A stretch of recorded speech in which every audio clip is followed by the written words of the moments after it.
15 years ago, I started Picture Perfect with a £250 camera and a zero plan. And today I run a photography and coaching business that survived a £65,000 hit and came out a different shape completely. These are the 15 lessons I'd hand my younger self if I could. Some I learnt by doing it right, but most I had to learn the hard way. Save the ones that sting, let's crack on. So for quick context, who is this for? If you're a coach, a photographer, or any kind of solo business owner past the start line, then this is for you. I'm not pretending I've got it all figured out, 15 years and I'm still figuring it out now. But there are patterns, and there are patterns I want to share. So, the lessons. So I'm going to talk you through lessons 1 to 5. These were the foundations. Cluster these together, they're the early years lessons. So lesson 1. The first year is supposed to be ugly. I started shooting professionally when I was aged 15. Picture Perfect officially launched in 2012. And that first year was awful. Bad editing, cheap kit, decision fatigue, imposter syndromes, shoots I'd be embarrassed to showcase now. So the coaches that I now see hiding behind, I'm just going to get it right first, that's not perfectionism, it's fear. And if your first year looks too polished, you haven't even started yet. Lesson 2, 70% done and posted is better than 100% done and never posted. And this is the rule I run my whole business by.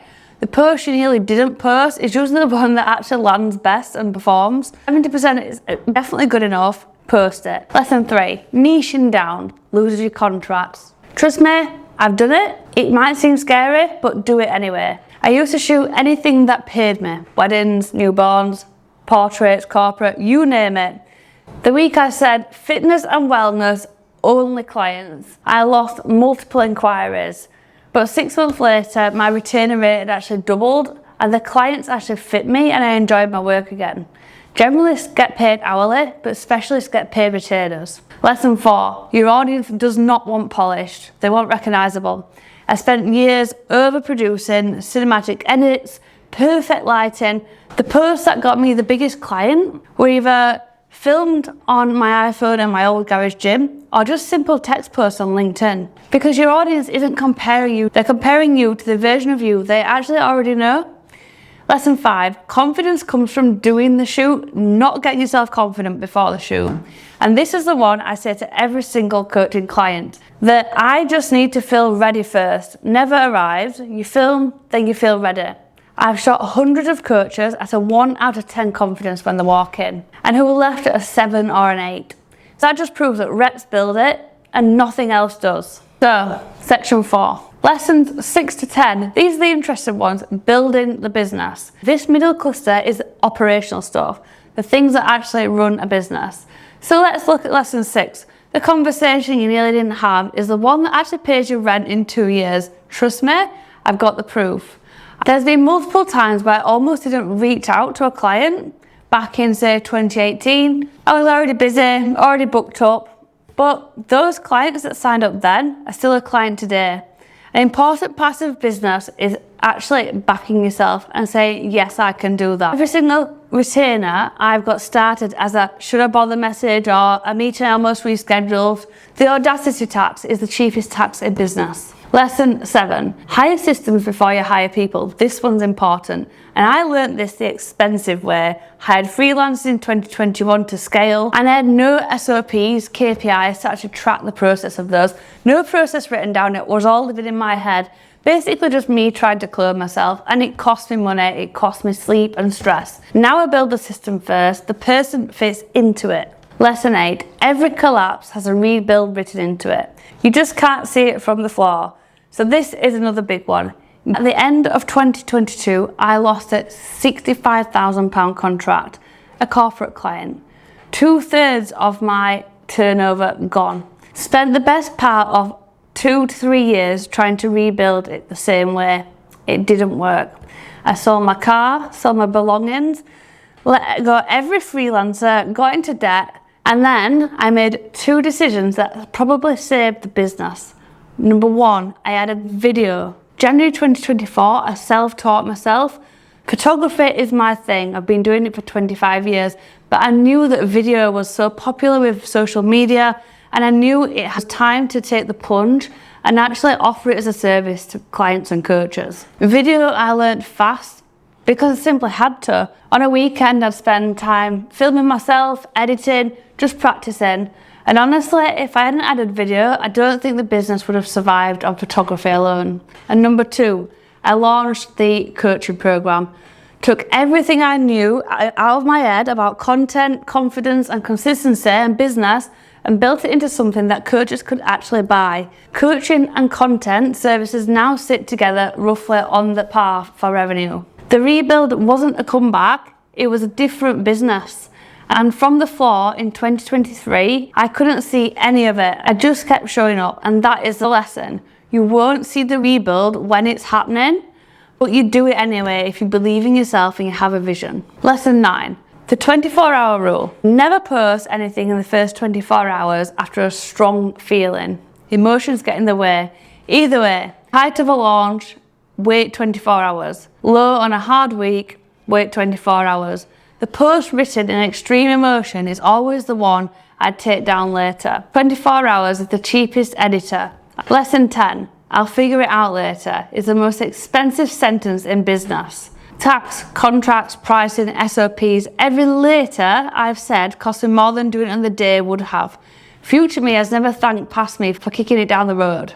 Section 5, lessons 11 to 15, identity in the long game. The last cluster is more reflective. What 15 years actually teaches you about who you are. Lesson 11. Losing the studio made me a better photographer than keeping it ever did. I wanted my own studio for years. I built it up, made it bigger, better, a real source of pride. It was part of my identity. I had to give it up in the rebuild and I felt like a failure at the time. It was a massive ego hit, if I'm honest. And truthfully, now I look back, it was the best thing that ever happened to my work. I moved into a co-working space, no studio of my own to run, no cleaning, no monthly bills coming out, and just me, my creativeness and my camera, so I could focus on clients. Suddenly, every shoot I needed a new location, which forced me to look even harder at other alternatives, find other studios, rooftops, gyms, parks, lights I'd never used in my own four walls in the studio. And then because of it, clients have got better content, and I actually got forced to be more creative. The studio was a comfort to me, and losing it made me actually sharper, more creative, and think better. Sometimes the thing that you're proudest of is the thing that's actually holding your work back. Lesson 12. Your content is your real CV. Your website or your social media is just the cover. Coaches and brands check your content first. The website is a tick box. 15 years of work with no recent posts look dead. 2 years of work with consistent posts looks alive. Treat your grid like a portfolio, not a diary.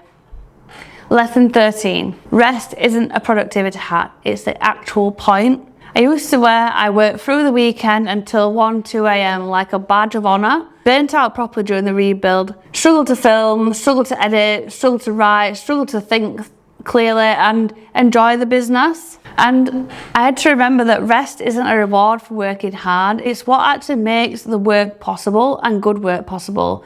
Build a business that lets you rest, not one that punishes you for it. Lesson 14, the robot mindset over motivation. Motivation is an absolute liar, I'm not gonna lie. People often ask, how do you get your motivation? How do you stay so focused? Motivation is a liar. Turns up when things are easy and disappears when things matter. If you adopt a robot mindset, it's Monday the post goes up, the shoot goes ahead, the script gets filmed. Probably 60% of the videos I've ever made I didn't feel like making. They still went up and they still got posted. So the coaches who win don't feel more motivated, they just turn up regardless. Lesson 15, the £250 camera at age 10 is the only sentence of my origin story that didn't change. Studios changed, pricing changed, services changed, the team changed. The thing that didn't change is the kid who saved up throughout primary school and bought a £250 video camera and started. My grandma helped me get my first proper digital camera, and that's the foundation that everything now actually sits on. So everything I've built sits on top of that one decision. If you're at the start of yours, that decision is the only thing that has to be right. The rest you'll figure out later. So that's 15 lessons for 15 years. If one of them maybe resonated or stung a little bit, that's probably the one you needed to save. Save this video, send it to a coach, photographer, or business owner who's in the part of the build that feels like a little slog. There's always a part of the build that feels like it's challenging and hard work. And if you want the audit version, the same questions I run for my own business through every quarter, DM me the word 15 on Instagram and I'll send it over. And don't forget, subscribe if you like this content and want more kind of this stuff. Long form, no hype. I'll see you in the next one.